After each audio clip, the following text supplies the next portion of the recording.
And yeah, for folks watching the video who may not know me, I'm Aaron A. Reed. My background is I went to a arts program doing digital game stuff, which gave me, I think, maybe some useful insights for this call, hopefully, about how to present games and especially text games in, kind of a more arts setting.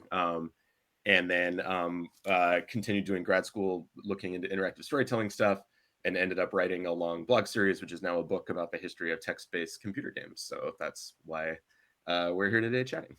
Great, great. So maybe for starters, I can describe how we usually operate and what's the setting in which it would be great to bring more focus on text games. So usually what we are doing is we have an interactive museum set up on various festivals, conventions, and places like that. So that already brings some limitations because we bring in all the stuff. We have very limited time to set it up. But one of our main goals is striving for authenticity as much as we can. So we bring in old CRTs, try to, if it's possible, it depends a bit on what type of convention it is, but to allow people to interact with machines, try to insert the cartridges themselves and stuff like that, because I think that is very much a part of the experience. And throughout the years, also it is very limited in that usually the visitors they have just 10-20 minutes to meaningfully try a game.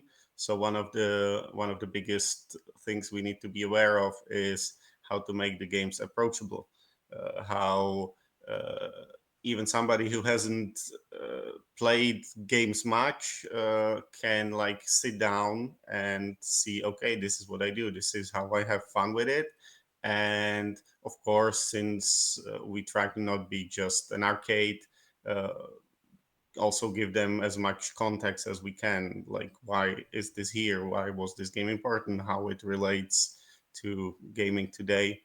So it's a big task, and we have over the years found out that of course there are genres and games that are very good for this, like multiplayer helps a lot, uh, quick, easy pick up and play things like racing games, fighters, and stuff like that, where you can through button mashing or very intuitive interfaces play the game. That goes a long way. But we are of course trying to push the boundaries and show games which are important but not as easy to present in such context. Yeah.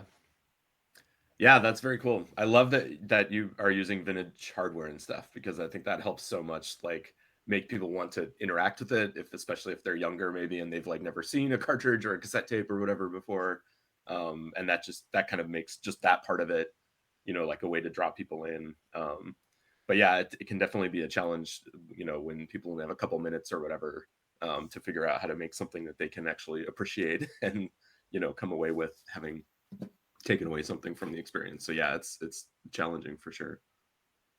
Yeah, so maybe my first question to you would be, do you have any kind of experience with like an exhibition or convention or like even a setting where you're playing text games maybe outside of home? It's not like I have 3 hours now and I can make tea, sit in a comfy chair and delve into this fantasy world, but bringing it Sure, out. yeah.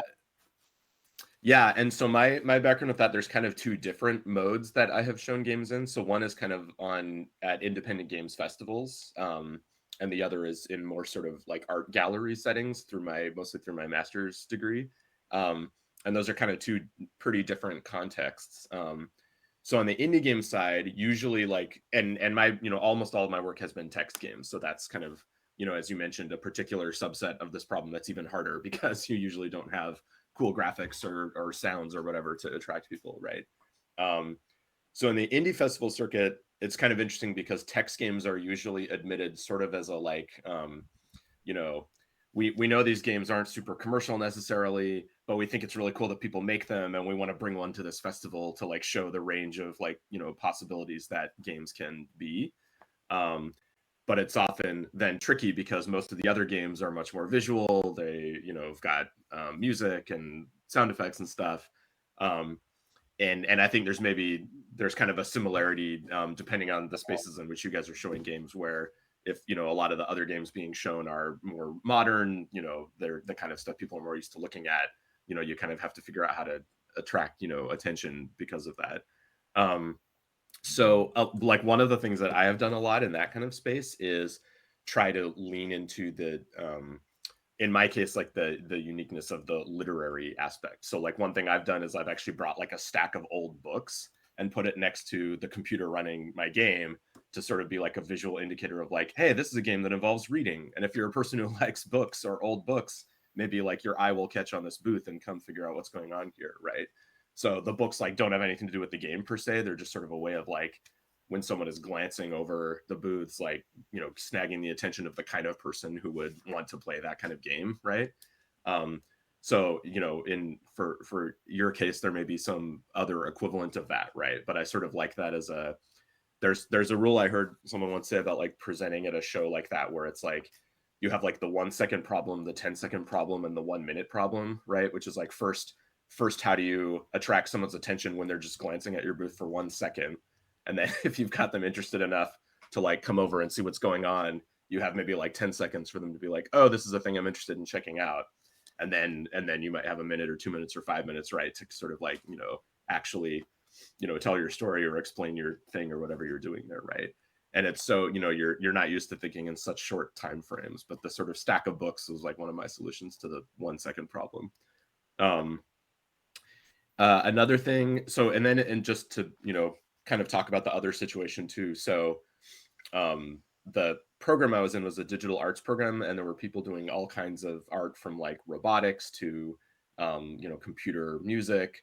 It was just basically any kind of art involving computers. So I was doing interactive fiction stuff in that context, but a lot of that program was sort of learning how to display your work in a gallery and make your art understandable to people encountering it who might not have a background in your particular discipline or whatever, right?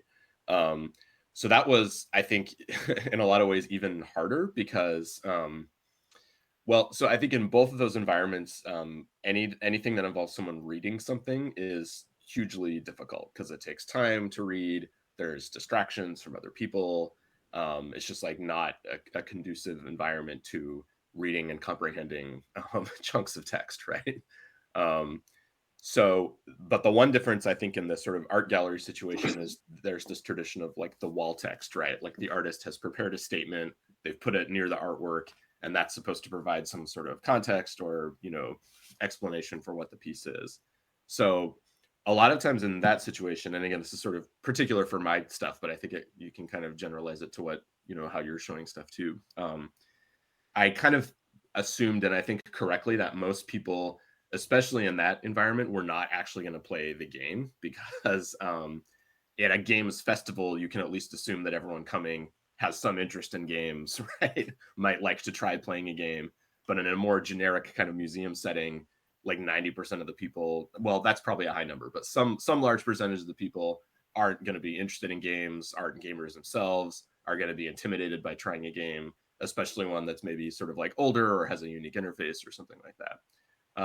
So what I really tried to do was sort of like use the wall text as like a little mini essay to explain like why I thought what I was doing was interesting, like, you know, what I was doing in the space of games that, you know, I thought made that unique or interesting, so that someone could just read that and sort of maybe see, I don't know, the title screen or whatever screen someone had left the game on and get a sense of like, huh, games can be art. What an interesting idea, you know. So the message, I guess, in that sense was really like dialed back, right? Like I figured most people weren't actually going to deeply engage with the game itself, but I hoped they could come away with this idea of like, oh, a game is a space in which you can do something interesting, you know. um, so yeah, I guess at a high level, I think like thinking about the kind of audience that's going to be at an event, and then how you can, you know, given that they're going to see 100 things that day, like what's one thing you want them to take away from what you're showing, right? And think about how to sort of present that where it's easy to take away that simple high level message. And then obviously if someone's going to sit down with it and actually engage with it, they can get a lot more out of it. But that's a lot of times how I've approached that, is like, what's that high level message that I want people to take away? Yeah. I remembered a lot about a similar process because I'm also employed in the National Museum, and we had an exhibition about the 20th century, and they wanted some games like playable in a small section there. So I, of course, was interested in helping with that, and a lot of the discussion was about which games do we choose. And one thing they said that is that they know that text games are important here, so they really want a text game there, and that was a big challenge. Like, and I think still there are 3 games there, and still think that very much the text game is the less played out of them.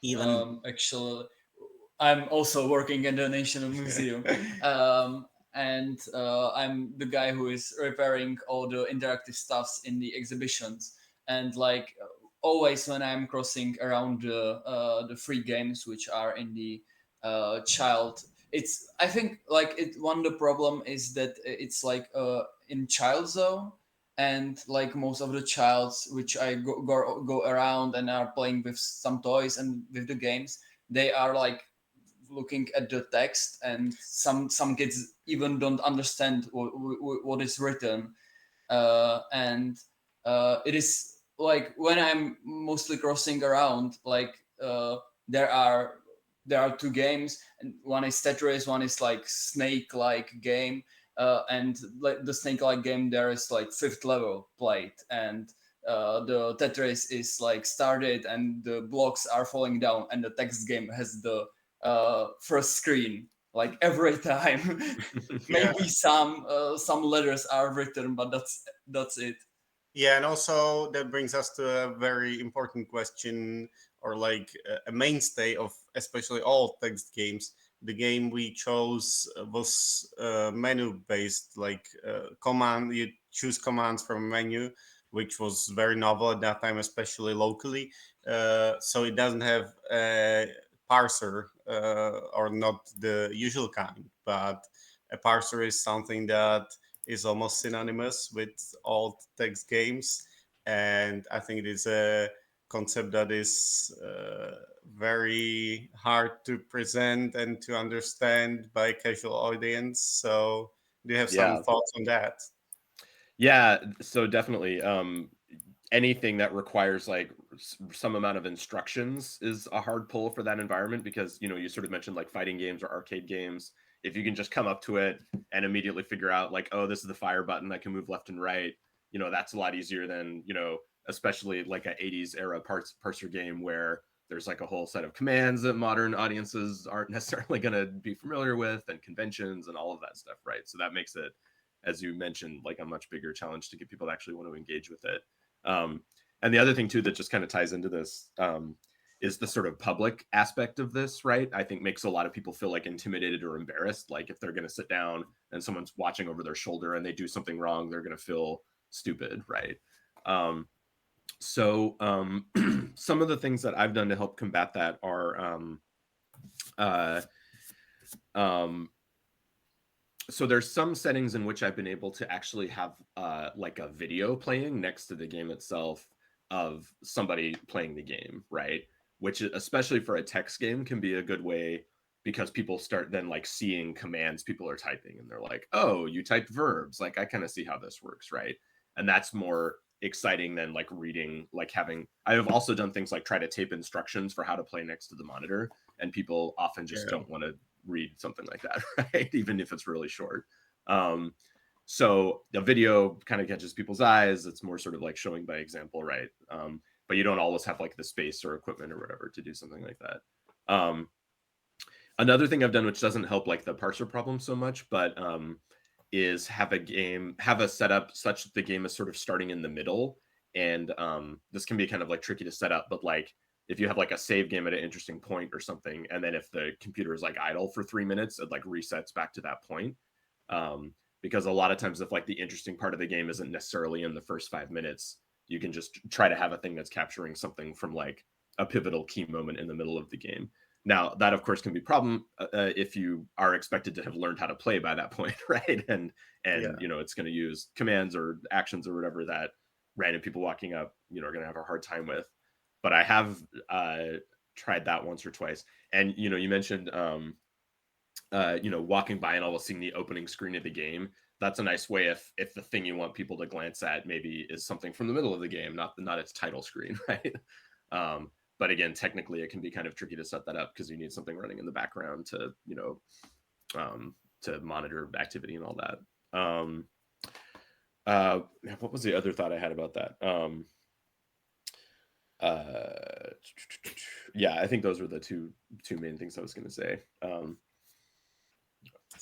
Yeah, and this ties a bit also into something that is more broad than just presenting, especially at such limited events, but something that is mm, bigger than text games, but text games definitely played a big part in it. Is when you were playing back in the day, it wasn't just about what the screen provides.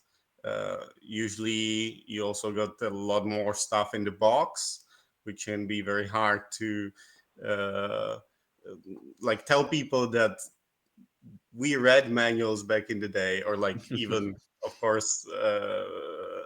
So that's something that nowadays you don't see at all, but it goes even further in the whole market of like hint books and playground sharing of secrets, which was kind of replaced by the internet, but it works in a very different way. So this is something that is very important to show how the context of games changed. And maybe from your point of view, it would be very interesting to hear uh, when you were, for example, playing some of the older games for the book, maybe ones that you played for the first time. How do you approach a game when you're playing it in 2020? Yeah. So I definitely share, you know, sort of your sense that the context in which those games were originally played is just really important to understanding them. So like so much now, even like game historians are playing old games in emulators and, you know, like on a 2020 MacBook keyboard. And that's kind of fundamentally different than playing on like a, you know, 80s ZX Spectrum keyboard or whatever, right? Like it's physically different. It feels different. You know, the way you're holding your body might be different, right? And obviously things like the way you loaded the game, all of those things, right? And I think all of that's important to understanding the game. Um, so that for the book project, that was definitely a thing as I really wanted to try to help capture again, especially for like younger people who didn't like live through those eras, you know, what it was like to have to spend, you know, 20 minutes loading a cassette tape into memory or, you know, interacting with the teletype, you know, whatever those periods were. Um, and I even tried to do that with like the newer stuff, right? Like, what's it like to play a game on an iPad? You know, because 20 or 30 years from now, that'll be, you know, an equally weird concept for some people. So yeah, and then in my research, when I was trying to, you know, for the games I hadn't, you know, like personally experienced, I didn't get a lot of chance to actually, you know, play stuff on vintage hardware. But one of the things that was super useful is a lot of game history people like to make videos about, you know, I restored this vintage machine and got games running on it, which was a good way, you know, for the stuff I hadn't experienced personally to like see it in action and see like, oh, you know, this had like 90 seconds of loading before the game started or whatever, right? Just get all those, you know, nice context cues. Um, and also reading vintage reviews was really huge for me too, because a lot of times, especially for games that get really famous, you can find a lot of like modern, you know, reactions and talking about why this game is important or whatever. But I really like to go back and read like, okay, well, like what were the game magazines saying about this game like the month it came out, right? Because often that's like very different and again is capturing more of those sort of like what was it like in the moment things. Uh so yeah, it definitely is important. And again, like I love having having that stuff, you know, like the feelies or whatever for a game spread out if you're showing it to sort of help people understand that, like, you know, this came in a box with this stuff in it, and the experience of the game, you know, wasn't just what was on the screen, it was all these other things too. um I remember too, the point I was going to make earlier, talking about you know, people looking over your shoulder and making a person Yeah. playing feeling intimidated. So this was maybe sort of an kind of unusual situation, but kind of connects to this. I had a game that I had written that was kind of had a pretty serious subject matter. It was about the kind of U.S. involvement in Afghanistan in the earlier years of Mhm. that. Um, and I was supposed to show it at kind of a museum installation, or it was more, it was kind of it was like a game show at a museum. So it was sort of a hybrid between these two things.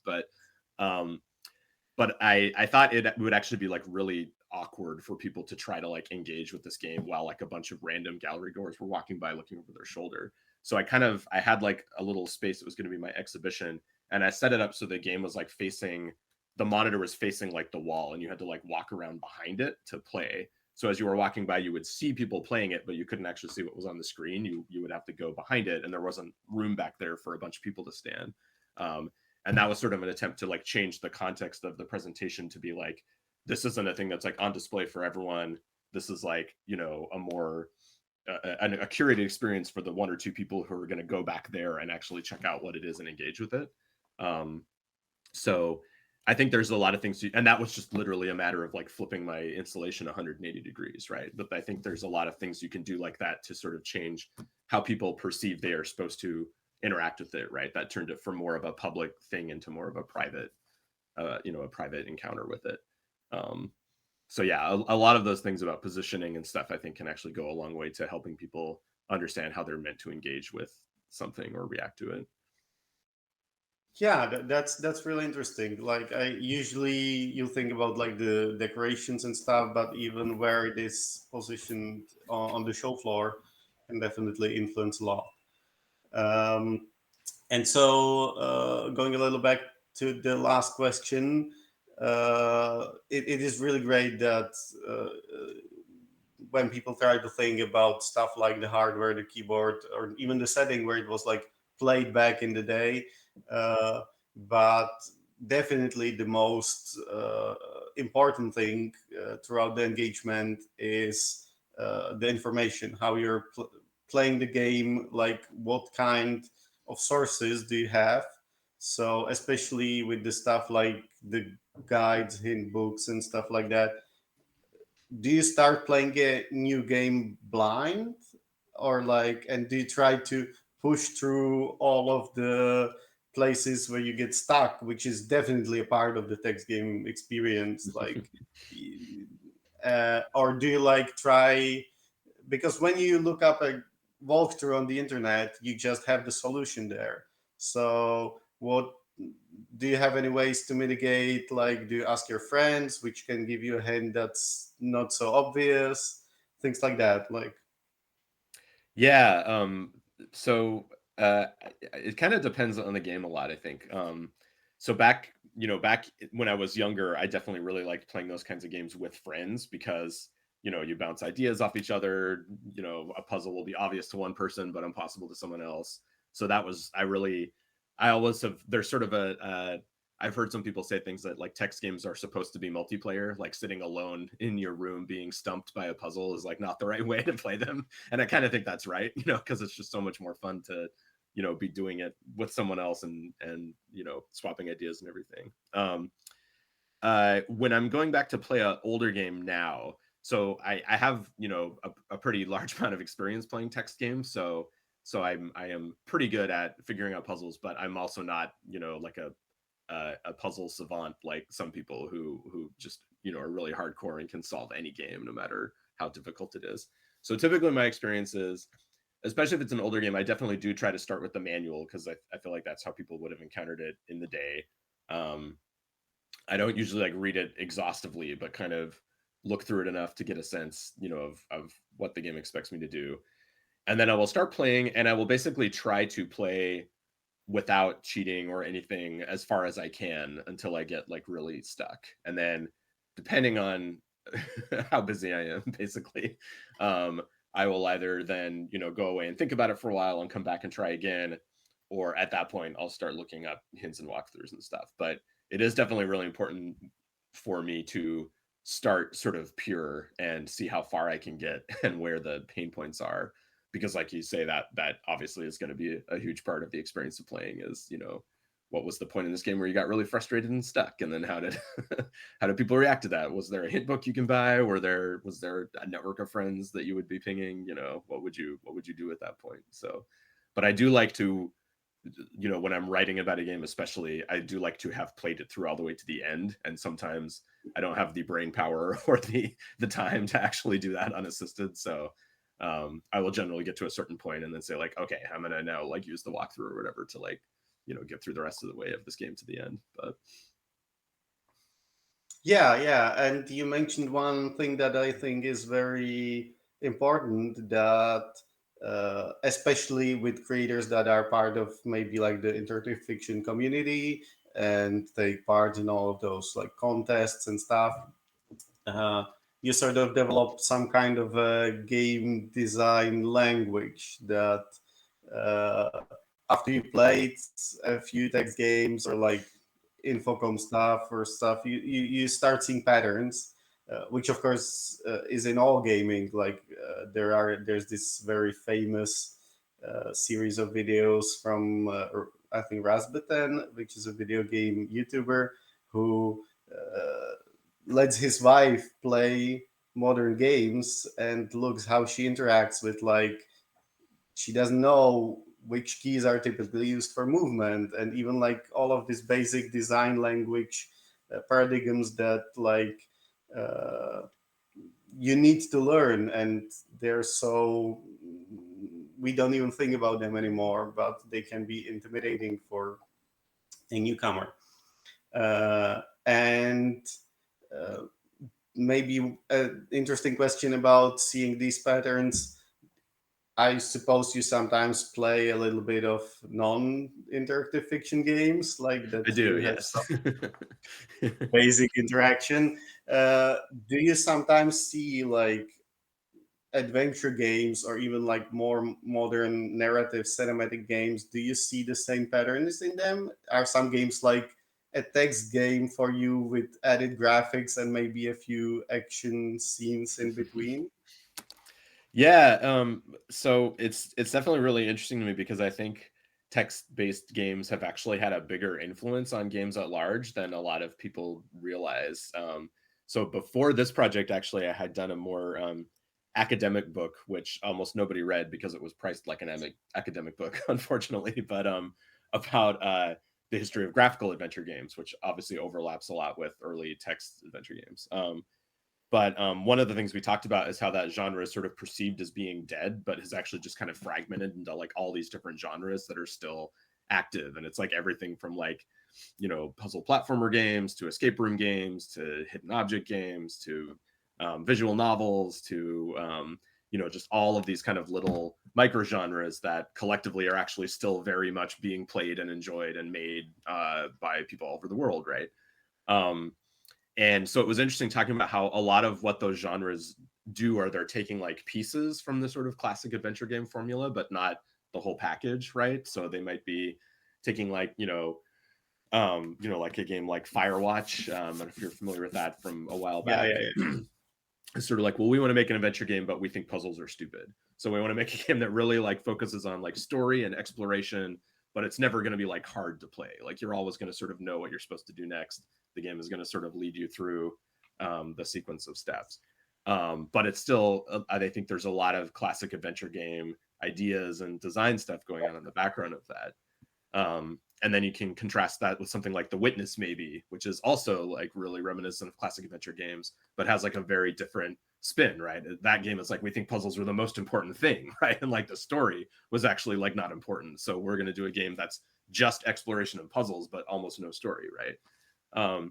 So yeah, I think it's really fascinating how, and I think this happens across a lot of game genres, right? But like a generation will grow up playing a certain style of game, and that game will fall out of fashion, but those designers were inherently influenced by all of those design ideas and tropes and conventions, and then all of that stuff will creep into the games that they start making 20 or 25 years later.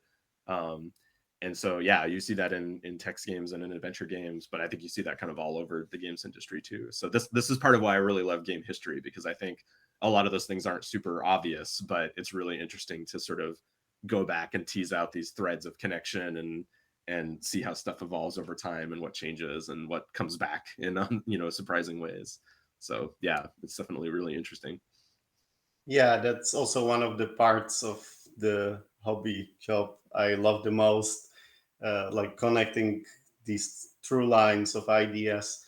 And one thing I really love is a term I heard, which is that all of the modern like AAA action adventure games, I've heard call them kitchen sink games. Like you have so many different ideas just thrown all together. You have the shooting section, you have the puzzle section, you have the narrative cutscene section, and like you can really see that as games become bigger and you have bigger teams and longer uh, hours, which of course there's like the indie space and stuff, but these like big games, they stop being like genre games and start being like what is the prototypical game having all of those elements. And I think that text and adventure games have played a very significant role in shaping parts of these experiences.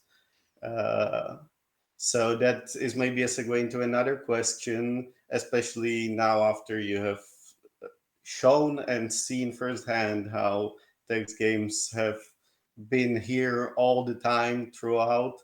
Uh, do you have some ideas about the future of text games? Where do you see if it's gonna still be connected to a small community and maybe some wild experiments, or are they gonna make a comeback? Yeah.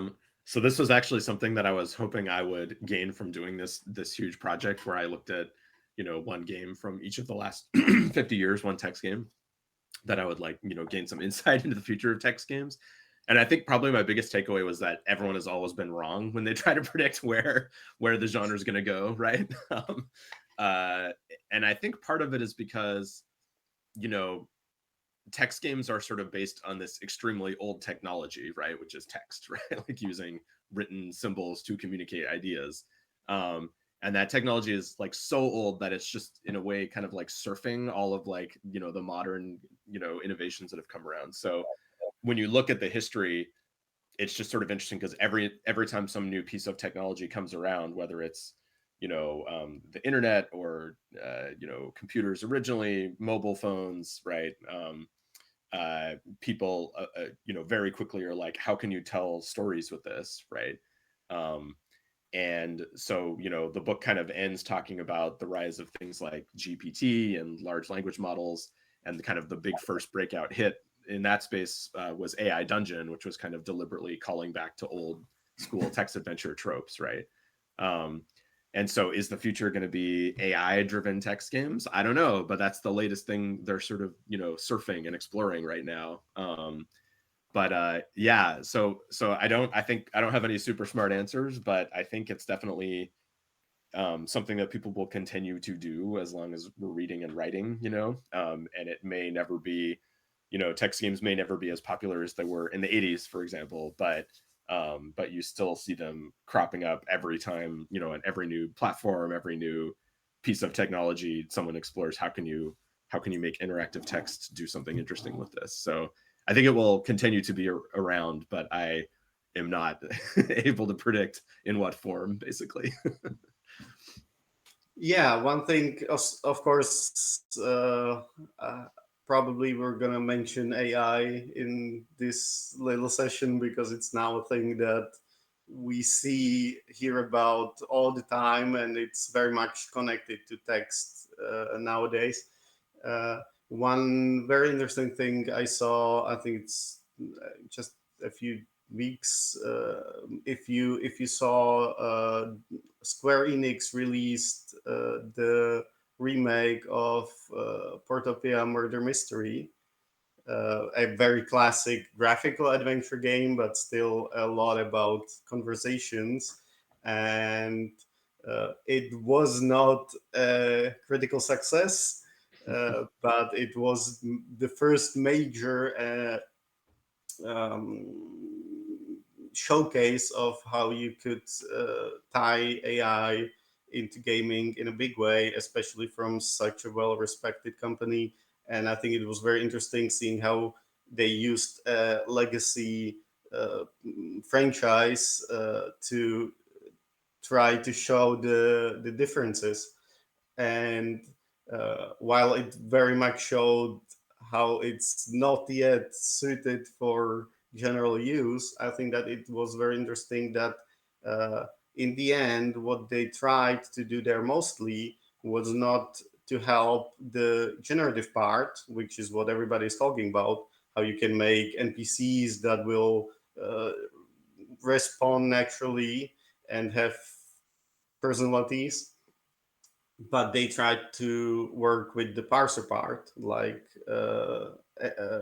I read the blog post from them about the release, and because of problems with like generating full language and stuff, in the end, the text they say is pre-written, but the AI is doing the part where you're trying where the user is communicating through natural language, and the game system guesses what was meant.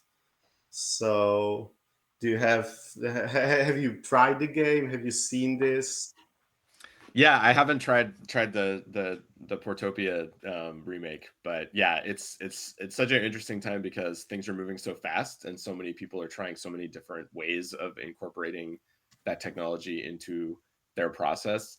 And I'm actually kind of more interested now than I was a year ago, not because of the technological advances per se, but more because it feels like people are now getting into a state where, like the first wave of it was like, look at all these weird pictures I had Midjourney make. Look at all this weird text I had GPT generate. But now people are sort of being like, okay, this is just like another tool in my process of doing something cool and interesting, right? So that's the part that's getting really interesting to me, is like, how will writers use ChatGPT to, tell different kinds of stories, and how will artists incorporate generative art into their art practices, right? Rather than just handing all the creativity over to the AI, like making it a part of an ongoing process. And yeah, I'm really curious to see over the next couple of years what people who are interested in text games do with that, and start using that to drive, different kinds of experiences. Um, I think it definitely, you know, it's still, I think, early to tell whether it's going to be kind of in some ways a fad that fizzles out, or whether it's going to really permanently change how we engage with things like that. But I think kind of the old style of doing stuff is never going to go away. This has just kind of become a new way that people can, play around with text and all the things it can do. So we'll see. Yeah, like I think that like with many products, it may come back to like you have like artisanal stuff. It was handcrafted, so it's premium because it defies the usual process. So I don't fear for traditional narrative games going away. Um, yeah, maybe another thing, just switching topics for a while. A lot of the text games are tied to narrative. You said it very much back in the day. Um, you had action games which had gameplay, and you had text games which were mostly narrative based. Uh, and text very much lends itself to telling stories. But I saw throughout the blog post that there are some fiction based games that are more like gameplay oriented, and how you can craft like a game mechanic out of texts. Uh, like it's not a text game, but maybe the first thing that comes up on my mind is like Baba Is You, which is a game about words, but is not a game about story.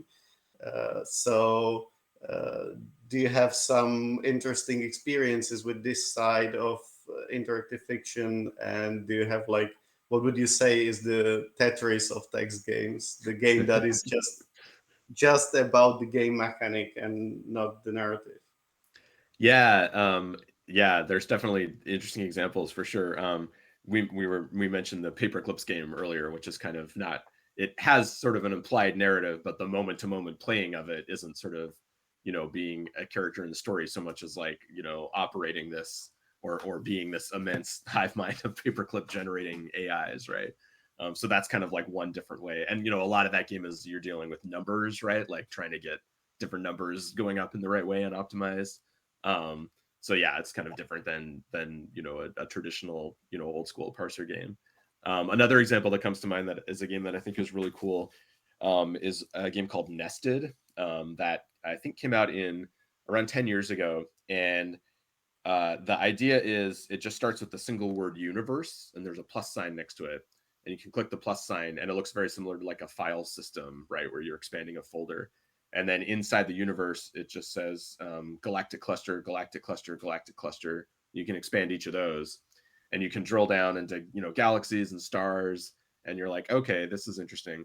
But then you find some planets that have life, and you can like find cities that have buildings and that have people in them, and the people have like thoughts and memories inside them. And it just becomes this really fascinating thing where the only thing you can do is expand things. And the way the game was made was actually fairly simple. It's just defining everything, and then for each thing a list of what things are inside it, and so on.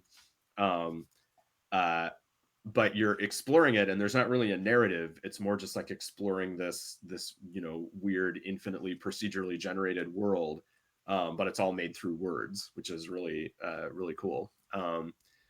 Yeah, there's been so many interesting experiments. Even like back in the parser days, there were sort of different experiments how you might interact with text. So there's a game that I write about in the book called His Majesty's Ship Impetuous, which is kind of in the style of 19th century naval adventure novels about bold captains going out onto the sea and fighting pirates and stuff. But rather than typing commands in it, what you do is you type your character's dialogue. So anytime the main character speaks, it just gives you like an opening quote and then the cursor, and you're supposed to type the dialogue. And then what the game does is it looks for like keywords or things and what you type as sort of like a hidden interface to like branch points for, are you going to make this decision or that decision? But it's really interesting because it doesn't feel like a choose your own adventure, because you're not explicitly given the list of choices. You're just typing what you think your character would say, and then that's sort of secretly selecting them. But it also doesn't really feel like a text adventure where you're typing go north, go west, get lamp, right? Because the game is trying to get you more involved in the role of the character you're playing. And it doesn't always work. It's kind of arguably a failed experiment, because a lot of the times what you type doesn't match any of the keywords the game is looking for, right? But it's I just love kind of, we talked about how genres kind of like get in all their tropes and conventions and stuff, and then it can be kind of hard to break out of that, right? But I really love when stuff tries to be experimental and do different things. And there's so many ways you could build a game. There's so many ways you could build an interactive text game specifically. So yeah, all those little experiments and stuff are always so interesting to me. Yeah. That's definitely something I like loved seeing, and especially as time progressed in the timeline, that it kind of becomes the question like, what can we do with interactive fiction that wasn't done before? And it really drives those kind of experiments and crazy thinking about the horizon of what's possible. So I think that even from the standpoint of like, uh, I read the Nested article, I booted it up, and I spent maybe like 10 minutes just clicking a little bit. And it's not a game experience in the same sense when you play through a story or engage in a 10-20 hour adventure. But I think that it doesn't mean that it's like less interesting. And the uh, intermediality of like things like I love the article about the cave system and how you can put words into physical space and stuff like that. Text is really such a basic thing, and it is very portable in a way. So I think I was thinking about is like how every every time there's a new machine or new platform, you just like port Doom to it, which is this kind of a trope. But in many ways, text games are probably one of the types of games that are like on all platforms. And for example, in the 70s, there was things like the CPM operating system, which ran on a myriad of computers, even with sometimes like different fonts and widths of the screen. But text games were one of the greatest games for this because they just work everywhere. So I think that is a really big strength of interactive fiction. So yeah, maybe did you, for example, try to play some of the games on different platforms that if they were released on multiple, or like how do you see this? Yeah.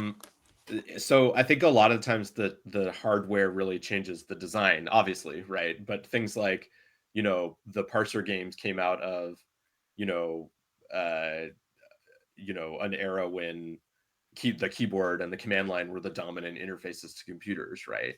And on a cell phone, for example, you can definitely type, and people, text and type a lot, but it's kind of like a slightly different interface. So, I thought it was really interesting.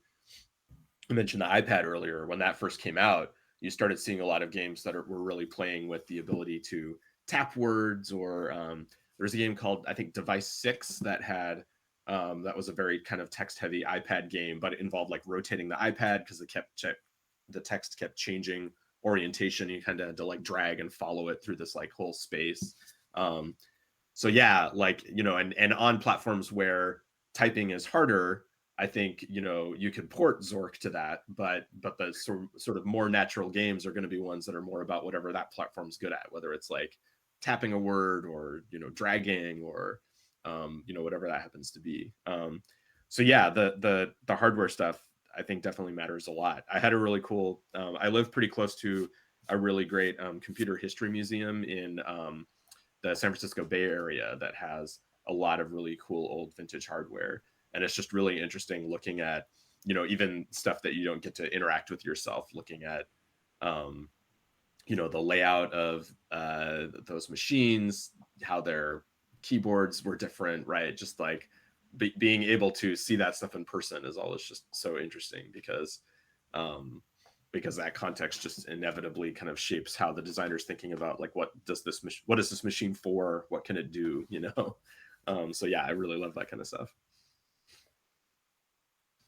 Yeah, I think it's like we see it every time we go out on to an event. People are amazed when they see the actual thing. It has a presence, and like if they have some kind of understanding, like okay, this thing is 40 years old, and it was there back then when computing was just beginning and it was changing our society. I think that it's really important to bring those things to the people, even though we have a strong archival side where we are like trying to preserve the things and keep them clean and safe.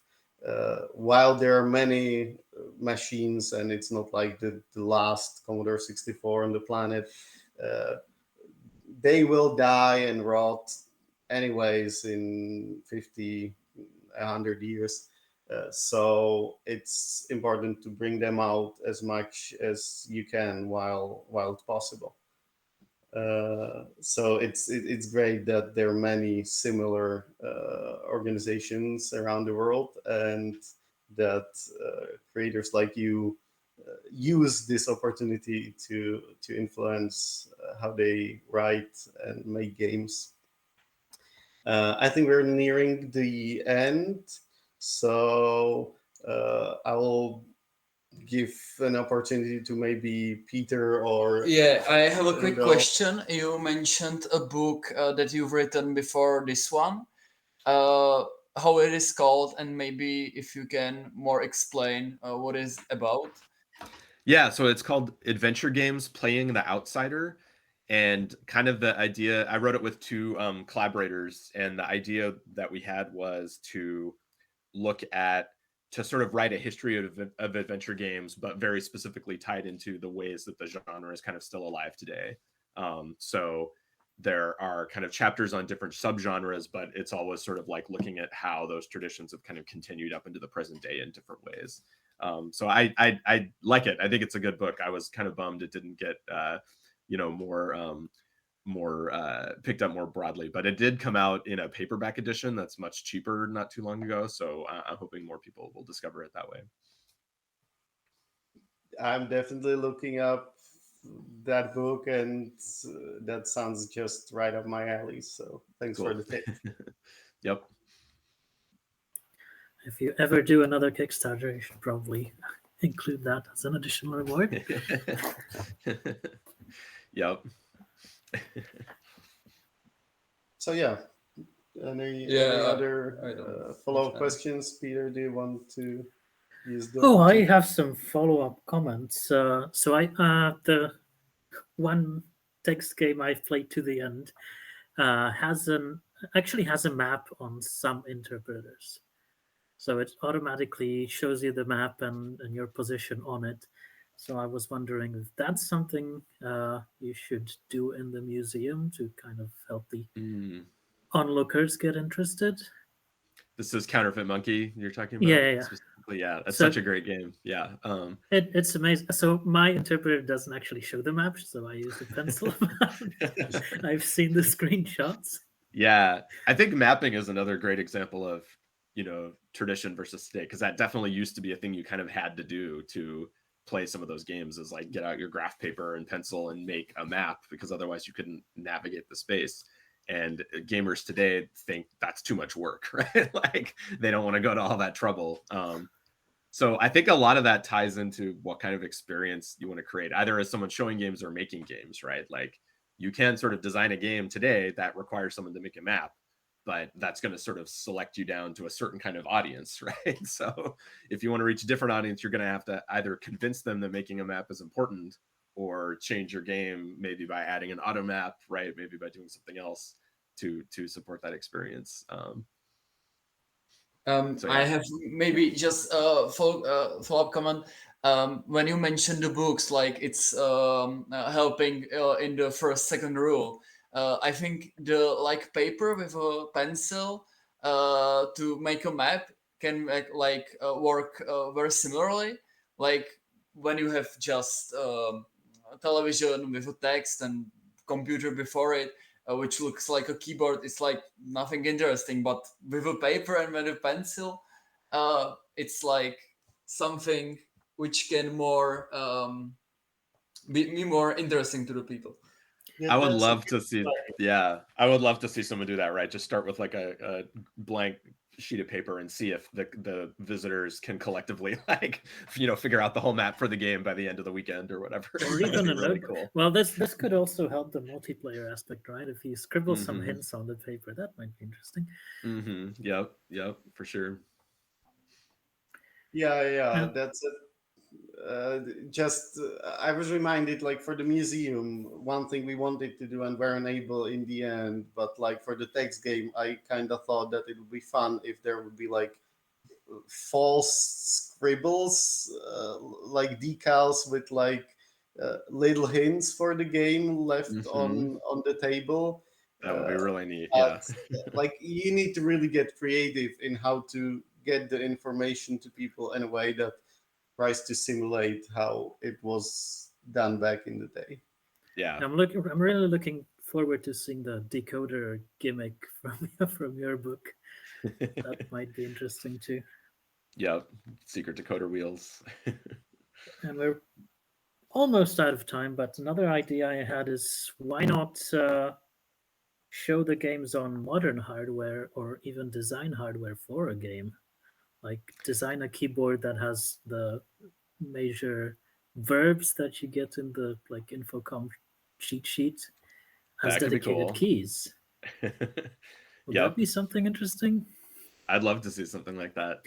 There's something really quick before we get kicked off, but yeah, the like universality of the game, right? Like showing a 40-year-old game running on modern hardware sort of says a different message of like, oh, this game continues to exist, right, on new generations of Yeah. platforms. So Put it on Yeah. touchscreen, make the words clickable, right? yeah, you could definitely do something cool with that.